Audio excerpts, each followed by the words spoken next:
Happy trade deadline day to all those who celebrate. I'm going to recap yesterday's moves and then the one move that we've gotten today so far. Trade deadline is about 6 hours away. If anything major happens, like a Giannis trade or a Ja Morant trade, I'll probably make another video later today to recap that. But I'm just going to cover what we've seen so far. I already covered the trades from 2 days ago. Go into the archives, check it out if you haven't seen it yet. Let's start out with my Chicago Bulls. I'm a frustrated Chicago Bulls fan, guys. So it started yesterday. They trade Coby White to the Charlotte Hornets. They get 3 second-round picks that aren't going to convey till the 2030s. Hopefully, by the time they convey, this front office is long gone. They get back Colin Sexton. Don't know what they're going to do with him. And they get back Ousmane Dieng, he's like the Noah Essengay before Noah Essengay. If you guys have been following me for a minute, you know that I've been very critical of the Noah Essengay draft pick. Just a raw French kid. The Bulls really weren't in a position to take somebody like that. They needed to take a guy like Derek Queen who would have an impact right away. Ousmane Dieng was Noah Essengay before Noah Essengay. He was drafted 3 years ago, 11th overall, just like Noah Essengay. Raw French prospect, drafted purely for upside, and he never cracked the Thunder rotation. Now, to be fair, not a lot of guys are going to crack the Thunder rotation, but at the same time, man, we don't know what this kid is. 3 years later, we have no idea if this kid can play or not. I have no idea what his strengths are, what his weaknesses are. There's no tape to really go off of. So I don't know what to expect from him. He's listed at 6'9". He's probably around 200 pounds.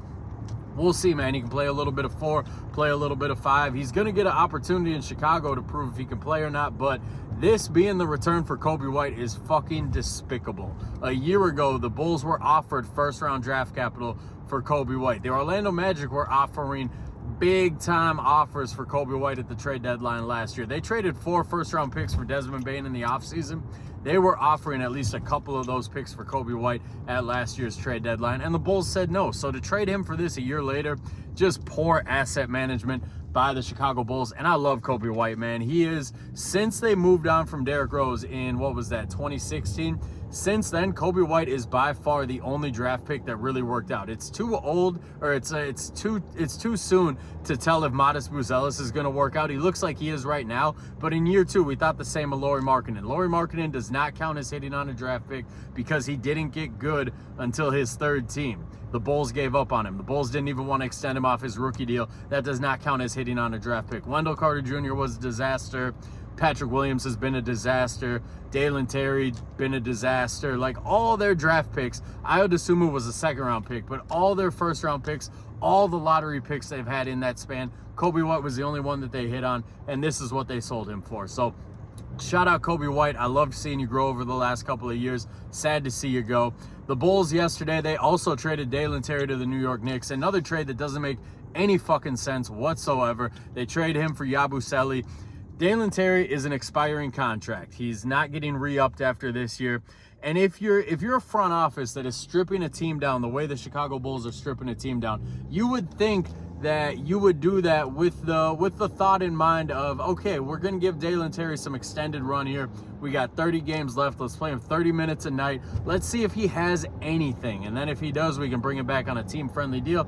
If he doesn't, we're going to let him walk. That would make sense, right? No, the Chicago Bulls, they trade him for an older, more expensive player. Yabusele has a $6 million player option next year. Guarantee you he picks that up. And the real kicker of it all is this trade. The Knicks did this trade to get under the tax, to get under the apron. They're not going to play Dalen Terry at all. So usually when teams do this, actually 99.9% of the time, when a team helps another team get under the tax, get under the apron, they get draft capital for it. The Chicago Bulls did not get any draft capital for it. This is another example of a mismanagement of assets. And then about an hour ago, we found out Ayo Dosunmu, he's going to the Minnesota Timberwolves. Great pickup for the Timberwolves. 4 second-round picks, Leonard Miller, Rob Dillingham in return.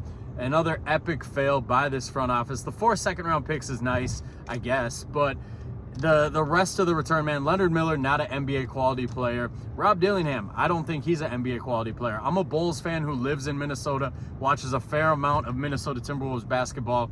And Rob Dillingham, my scouting report on him is he's quick, he's shifty, he gives an honest effort on defense, but he is so damn small. And I'm not just talking height-wise. He's very he's very frail frame-wise. Like, he looks like an 8th grader trying to play varsity. So I don't think he's an NBA quality player. And it's another motherfucking guard. I don't know why this team is stacking guards. What's the point of trading Coby White and Ayo Dosunmu to just stack more guards? I like Jaden Ivey.